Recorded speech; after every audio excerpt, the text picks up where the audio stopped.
细雕琢佛教化身童子的轮廓，在刻画里清晰。以宗教思维作为创作本体，亮明亮的第一只佛像陶壶有诸多禅意。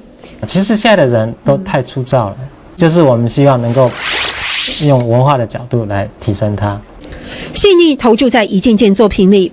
原本从事佛像雕刻的廖明亮无师自学，挑战做工精巧的内坎式壶盖，屡败屡战。那我试了4个方法，最后第4个方法算是比较理想的，可是到后来又发现说，其实还可以更好。父亲的生活教育让廖明亮学会不轻易低头，作品重质金不重量，如同他的人淡定而坚持。对每一件事情都是要实事求是，然后所以做出来的作品，我们也希望能够透过这个作品，能够跟观赏的人能够对话，希望他们能够听到或是看到他所要阐述的想法。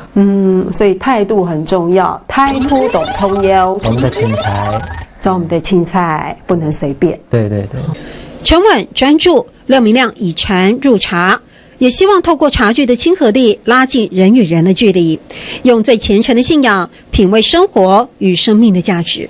其实我们常常在泡茶的时候，就是说三道四，对不对？谈天说地，天马行空，可是可能心就飞散了。那到底这一泡茶好不好，你也不知道。